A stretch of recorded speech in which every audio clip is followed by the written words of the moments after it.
Hello and welcome to the Ramon Foster Show, starring one very happy Ramon Foster. He's tidying himself up for this program. He's trying to get all pretty and everything for this show. Only the best for DK.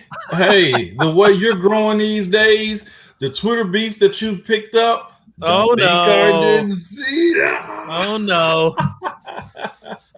He's never afraid to start trouble, people. I'll tell you that. You know what? That's the beauty. That's the beauty behind it. The Ramon Foster program is always brought to you by our friends at the Get Go Cafe and Market, where they're serving fresh, hot food around the clock. Do not think of it as a gas station. Do not think of it as a convenience store. Think of it as Get Go Cafe and Market, because that's what it is. It's just open all the time. Moan, let's talk about, since we're this close to training camp, about Ben Roethlisberger, who's always topic A when you get close to camp, and about being in shape. Did you see the Ryan Burr report? I saw a little bit of it, man. I kind of just glazed over like, oh, we're doing this again. But yeah, I peeped into it. For anybody who didn't, it's Ryan Burr, who used to work here in Pittsburgh at WTE and knows people in Ben's camp, knows Ben, actually knew Ben before he was drafted, put out a series of tweets about Ben's conditioning level this summer. Mm-hmm. And I can tell you that my own eyes in watching him at OTAs and mini camps support this, but Ben looks like he's in spectacular shape. And I know there are fans who roll their eyes at that. Oh, best shape of his life. Yeah, I heard that before and whatever else here. And that his nutrition plan is like the Tom Brady plan or whatever. What's been your experience with Ben and conditioning? Because he's never been known as like a freak in this regard. I know his condition has always been A1 to me, man. I'll say this. Looks sometimes are what they are. But as far as what his body types has looked like over the past, he's been in shape for whatever that is. The thing is, we got to start looking at is people always put these labels or stereotypes or comparisons to what people should be looking like or how they should be as a pro. And I think that's kind of unfair because you never know what an offseason entailed. It could have had a surgery. It could have had family issues. It could have just been a bad offseason. And still, by saying a bad offseason, it still was a good productive one for Ben. I think he still performed well. I don't know if, one thing they always look at Ben as, and I think it's kind of a double-edged sword when you mention Ben in this fashion, Big Ben. They look at Big Ben. I think a lot of people say Big Ben and they look at it as, he's a big guy. Like, Ben is teetered around at times maybe 225 to 245-ish maybe. I'm not sure if he said he's gotten any higher, but I don't think it's been much higher than that in the sense of just saying he's out of shape. He's not Jamarcus Russell, tell you that much. And we're talking about somebody being in shape. And there's no disrespect to that guy. He's the number one overall pick and whatnot. But being in playing shape is totally different than your physique sometimes too. No matter how many hills Ben is going to run, all the nutrition in the world, the biggest thing that's going to come from his body type or what he's looking like, what shape he's in, is how he performs on the field. It's been times I know guys that come to camp to get in shape, DK. Yes. Okay. And those guys played well, had Pro Bowl years, all pro years by doing that type of stuff. Some people are just naturally gifted where they can take all the offseason off and just do a month before camp and be fine, DK. I was a guy had to bust my butt the entire year just be on the clock when it comes to getting ready for the camp. So this conversation about being in shape is all irrelevant, honestly. If he's taking it upon himself to change a whole lot of stuff by his nutritionist and his meal prep and how he does stuff, that's fine and dandy. But you're not going to be saying if Ben throws an incompletion, man, if he just ran 2 more laps in the offseason, he'd be fine. Yeah. No, I think I'm not dismissing it. Right. No, I think that what ends up happening here, and I know you can speak to this firsthand, but particularly with not so much athletes when they feel like, man, I'm heading into the twilight of my career, right. But specifically, Ramon, when you get into the late 30s, and I've heard this a lot from people who are strength and conditioning coaches for all three Pittsburgh teams, that when you get into your late 30s, there are different things that you need to do. Yes, it's a different regimen. It's a different nutritional balance that's required. Now, I'm not suggesting that Ben has to become a brontosaurus and eat leaves for all eternity. Okay, he doesn't have to be Brady in that sense. However, Moan, when the season was done, and here again at minicamp when Ben spoke with us, Ben acknowledged wearing down as the 2020 season went on. He didn't get specific, but then he doesn't have to. It's not like he wore down mentally, right? That's a lot, though, to say worn down. The season but he said it. He acknowledged it, and that's fine. And you got 2020 was different. Yes. It was rough. I heard guys, and of course, you were in the stadium, right? Here and there when they finally decided to open up. If I had to go perform in front of nobody or 3,500 people, DK, and I got to get myself up to go, like that whole cliche that guy said, put the ball anywhere, I'll play anywhere. Stop that. That's dumb. No. That's dead. That was proven. That was proven dead by the pandemic. All you had to do was look at the difference in home record wins and losses across all sports, and they became nullified. Yeah, there was a comfort level. You run out into Heinz Field and you see all that yellow, you know where you are, and it's our turf and it's our house, but it's not the same thing. David DeCastro, I thought more than anybody, spoke very powerfully to this. He said it's not the same. You're out there, you're going, like, what are we doing this for? And Ben did too, Moan. Ben was the most vocal and most emotional when fans were allowed back into Heinz Field. And I don't think that's an accident. So to that point about him wearing down, I think it could be probably a little bit more of that than it is his body. Now, I know he's got to treat his body a whole lot different. Like you said, he's in a position where he's a standing statue if he gets hit. I don't care if he's on the move or not. The guy that's probably chasing him down is probably faster. So he's going to hit him with a whole lot more impact.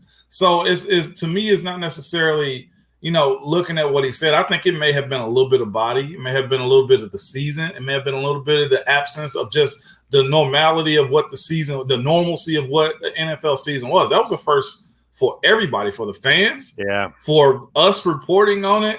But I think, like you said, talking to the strength coaches of all three teams, I think that does go a little bit different. You got to make adjustments in your life, just period, when it comes down to your nutrition, your overall health. One thing I've been trying to stay focused on is sleep. You know what I'm saying? Like that goes a very long way as far as quality of life. And I'm sure Ben has adjusted that. And as hard as football is, as hard as any pro sport is, as hard as DK works, okay, sleep has got to be one of the biggest things. And I know you travel a lot, so you got to take care of yourself too. So it's just amplified more when you're given a platform. Now, I'd be remiss if I didn't give you the opportunity to express this final thought on this subject, and that is that there's no way that Ben Roethlisberger has made it through this offseason without reading, hearing the doubts. He's the fourth best quarterback in the AFC North. The garbage last week from Mike Tannenbaum about how he's going to be benched midway through. And you tell everyone, Ramon, stuff that you've shared with me about how Ben responds to things. Okay, let me make sure my room is clean before I turn this computer. The best Ben you're gonna get, okay, you put him in a corner. Oh, a corner, nice. You talk about him. You tell him why he can't. That's the guy that you want. And then you got to think too. This is his farewell. In a sense, unless he decides to go play somewhere else, he's going to be out to prove that I got y'all on my last hurrah. Whether he gets them 2-0, each one of them, whether he goes 6-0 in the North, he's going to be able to say, well, you couldn't beat me flawlessly. The best Ben you're going to get is the one that's in the corner. Think about the last run we had when he had the suspension. I hate to bring that up, but we went on a run. Oh, yeah. DK, when the bumblebees were starting to come together. Yep. Like, and Ben was ousted a little bit, not ousted, but left out as far as like who's the important guys on his team. 500-yard games, 500 yards of passing. Yep. So I'm not saying he's going to be Superman in every game, but as far as Mike Tannenbaum coming out saying he's going to be benched, and I think Tannenbaum's the Jets. Yeah, that's the guy you want talking trash. Who do we knock out of the AFC Championship to go to the Super Bowl? It was the Jets. Thank you. Oh, okay. When we come back, why would anyone ever doubt Vince Williams? Yeah. Welcome back to the Ramon Foster Show. I'm Dejan Kovacevic of DK Pittsburgh Sports, and we're going to switch to the subject kind of with another player who really shouldn't be doubted and who's probably having to respond in his own way to doubts, not so much externally, but internally, because, Ramon, you're a money guy here. Vince Williams was supposed to make $4 million in 2021. The Steelers told him they weren't willing to pay that, their cap issues and whatever else here. He leaves for a little bit through free agency, doesn't really, nothing really happens there. And he comes back for $1 million, 1/4 of his pay. Vince Williams. I know Vince, I feel like, as well as anybody on the roster. Yeah. Okay. I can't even begin to picture what kind of hell he's going to raise beginning on day one of training camp. Okay. Not in a nasty way, not in a troublemaking way. I can just in a football way. I can break it down from a player's perspective real quick, if I can just take you through the lineage of Vince Williams real quick. So when he came in, what was Vinny, a 5th or 6th round draft pick? 6, as he'll tell everybody, 6. Did Vinny get a natty national championship too? Well, they won big. They won big at Florida State. Florida State. Yep. You got to also look at this too. Vince always had everybody in his camp or either around him always talking about his young brother too.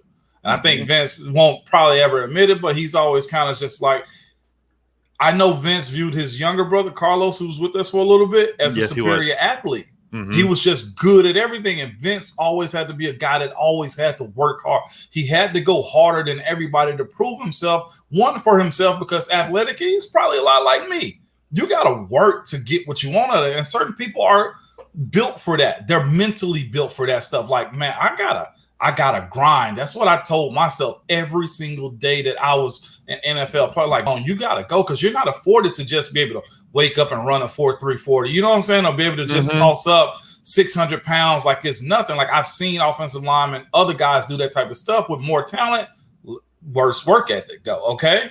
Vince is a guy that's realized, look, my talent is what it is, and I'm okay with that. My thing is I'm going to maximize it either mentally or physically or outworking you, period. Okay. So or outsmarting. Don't ever leave that out with Vince. No, absolutely not. So when Vinny came to Pittsburgh, man, he was in a situation, 6th round draft pick, played a whole lot at Florida State. Really good player there. And I'll never forget, man, Vince was just on a tear. Like, in practice, you had to respect him because, in a sense, like, he was a draft pick and you knew he played a whole lot of ball, but he was just very, like, junkyard doggish about a whole lot of stuff. Just every scout period, he's going to go hard. Hey, Mom, strap it up. Like, let's go. The headache is on the other side, and the headache is Vince Williams. That's because he was out to prove something, and that's how he approached the game. He was always just, you know him to be a very vocal guy.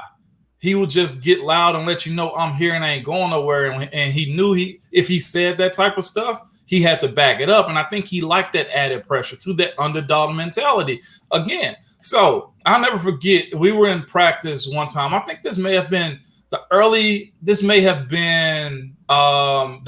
part of the season, first quarter of the season. Everybody's still feeling pretty fresh.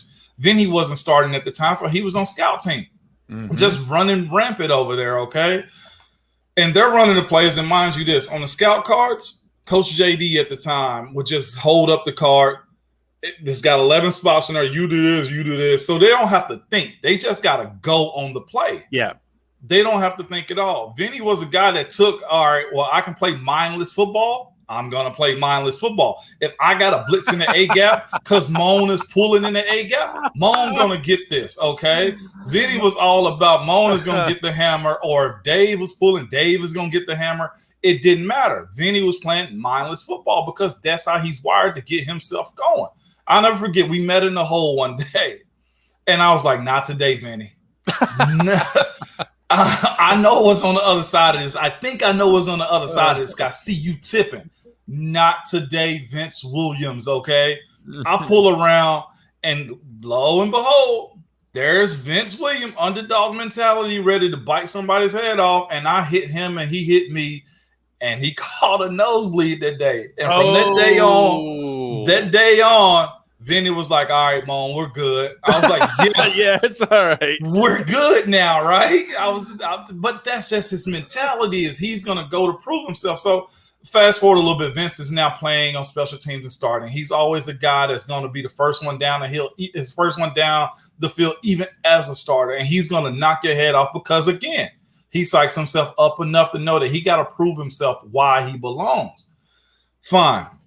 He does. He's getting on. He's doing his stuff. So let's say Vinny gets into his contract. He finally gets paid.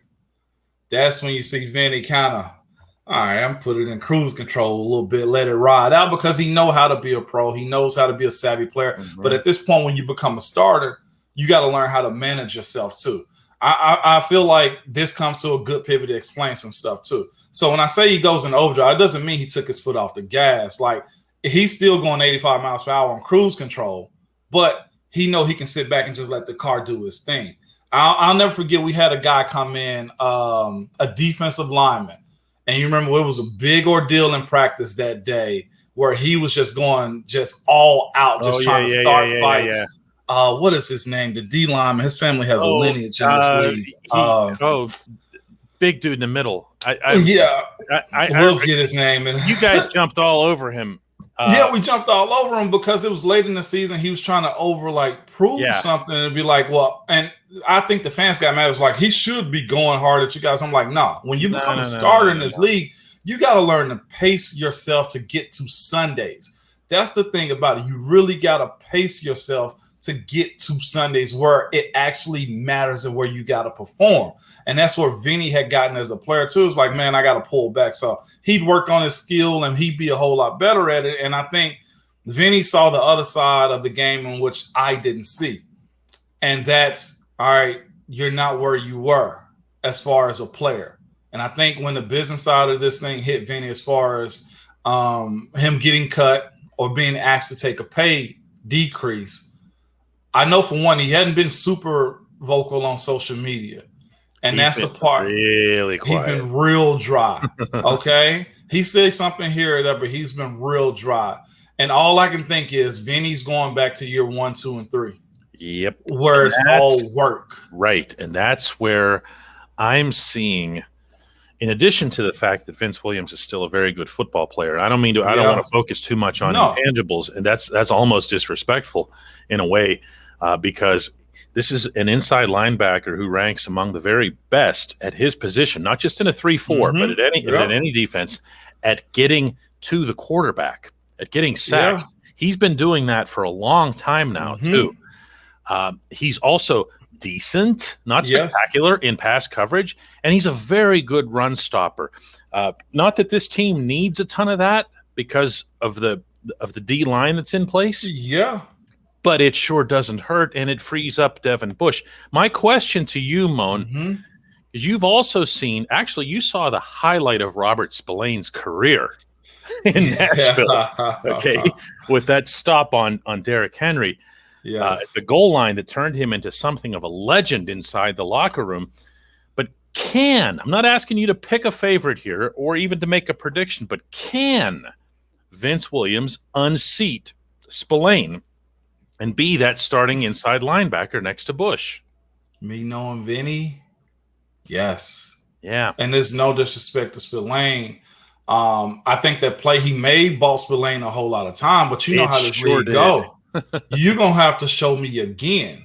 And you're going to have to show me that you can do that intangible thing as you mentioned with Vinny, when it comes down to can he get to the quarterback the same way that Vinny can. That's a special talent. If not, Devin's going to be doing it, and Vince is a more savvy guy that's able to get the job done. Yeah. We look at him person to person, then that's exactly what it is in a sense. Like, I ain't gonna say he can't do it, but I trust Vince more to be able to do it. The thing is this, though. Vinny had a higher cap than Spillane. Spillane's easy to keep because that's the business side of it. I can keep the cheaper guy. Vinny, go do your thing, man. I'm sorry it didn't work out right now. If nothing's there, you always got a home here. Well, cool. Vinny didn't find any place to go. Maybe he did, but it wasn't what he wanted. So what do you do in that case? Vinny, man, you can come on back for $1 million.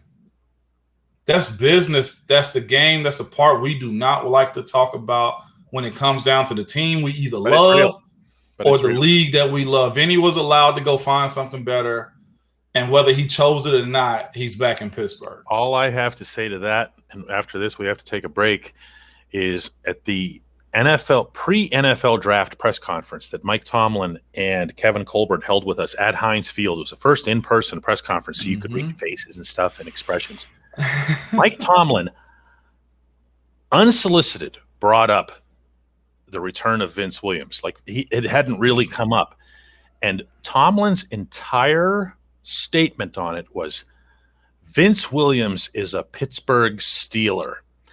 And he didn't elaborate because he was in a room full of people that didn't need to hear what that meant in the contract sense, in the fact that he's back, that he probably, and I'm guessing at this, and I can't wait for a chance to actually talk to Vinny. I'm guessing that all that happened there was Vinny just said, look, I could take 1.5 or 2 from this team and that team and go have a final year or 2 in some other place, or I can just come here for 1 and stay right here.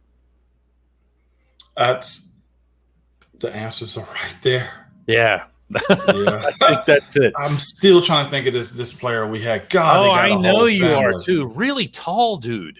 Yeah, and he was really, and they got a family of football players too. Yeah. Golly, we'll take a break. We'll take a break and see what we can come up with. When we come back, it's a slice of life with Ramon. Welcome back. We have the name. Go ahead, Mon. Clifton Geathers. Clifton Geathers. Now, there's a name that it rings bells and everything, but at the same time, it's like it's really, really random. And he was the troublemaker. He came in, I guess, trying to do his job, but he came in at the wrong time of the year where, as we said earlier, like as a true pro, you got to know how to manage getting to game day later in the season, especially with football. Well, Clifton Geathers ended up having some other problems after his career end, hence the mugshot you're seeing over there to our side, fleeing police and so forth somewhere in South Carolina or whatever. But anyway, to an infinitely more pleasant subject, your son has erupted onto the scene. We're talking about RJ here and his growth spurt. What are we talking about here? What has happened to this young man? Last time I saw him, Moan, he was up to your knee. I know, man. It's in this first 6 months, I honestly think he's grown another maybe like 1.5 to 2 inches. Because I think we measured his height on his brother's birthday in May, and we had him at like 6'1". At 12 years old, mind you, too. 6'1", maybe and a quarter, or right at 6'1", okay? And I was like, okay, cool, that's real good. And one thing I hate doing with my kids, I ain't gonna say I hate doing, but I don't want to do and focus on is like measuring this, or if when he's pitching, trying to get numbers and times, but because you know how numbers are with kids or comparisons and stuff. So I try not to do that. I'm like, look, you're gonna be big. Their pediatrician, anytime I go to the doc, I always ask my wife, have we ever gotten a guesstimate on how tall they're going to be? It's like, all doc says is they're going to be big. I'm like, well, yeah.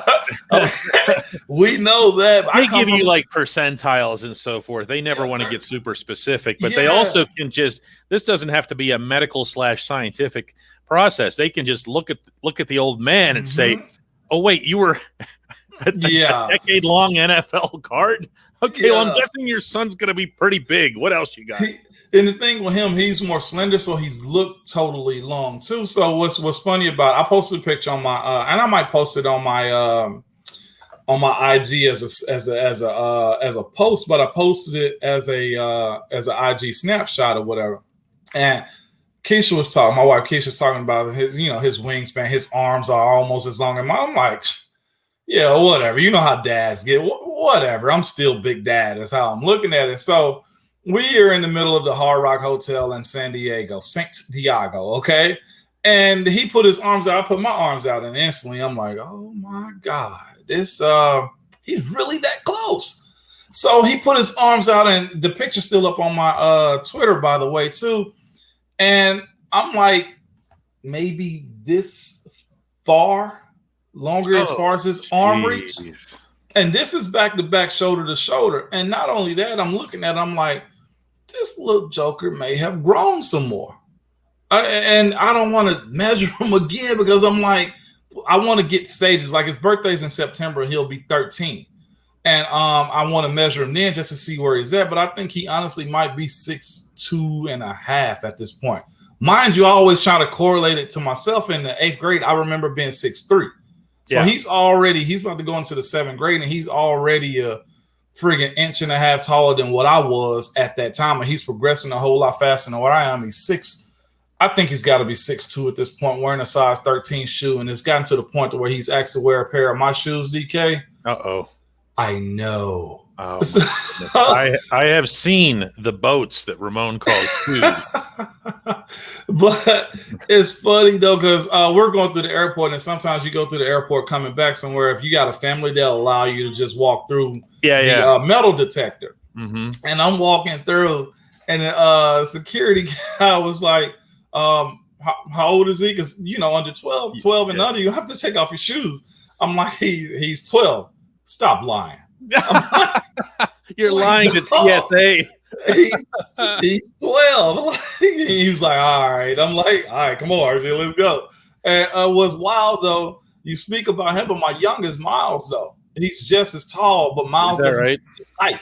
RJ got friends that Miles is taller than, and Miles is only 9.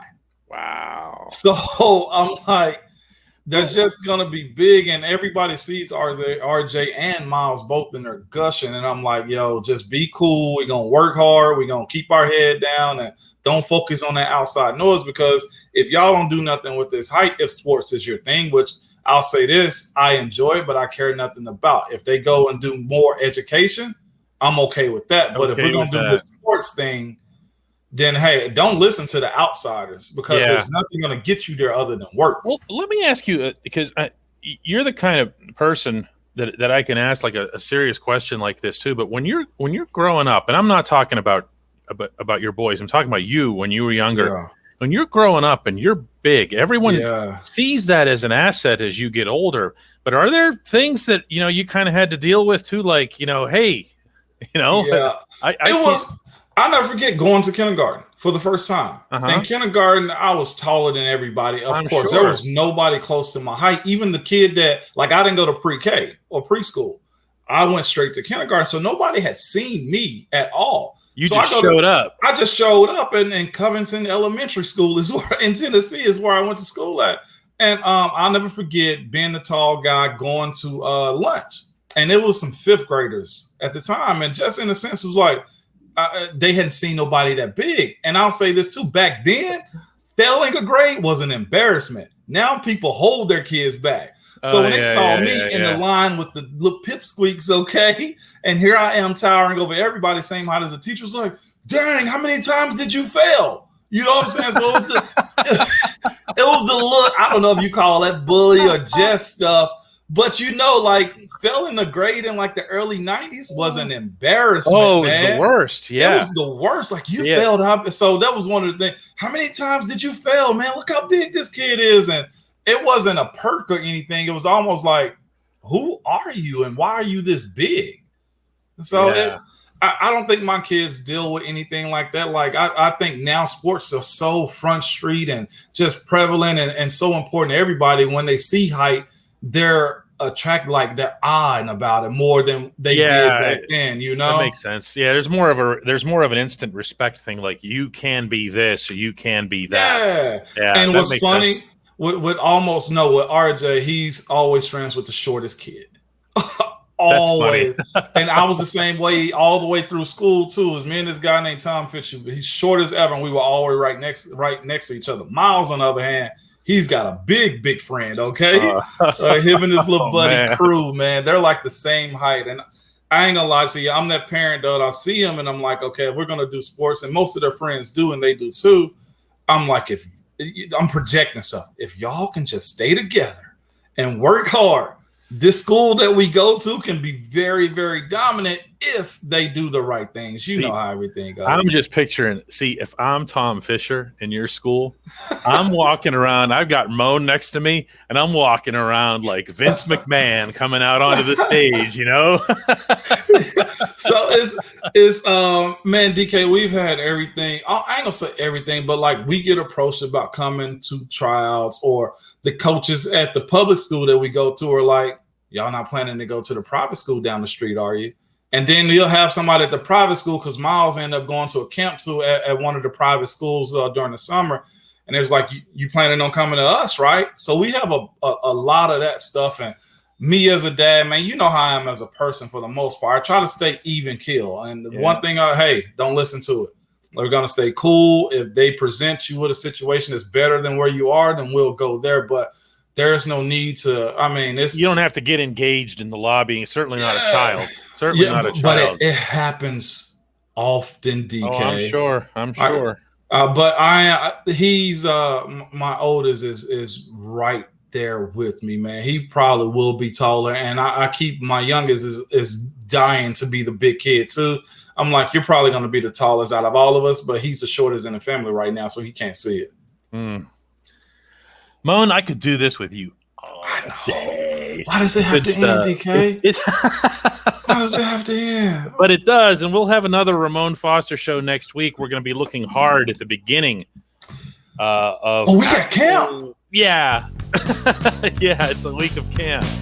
We'll be getting into that and all kinds of other good stuff. Thanks, Ramon. See you next week. Thank you, DK.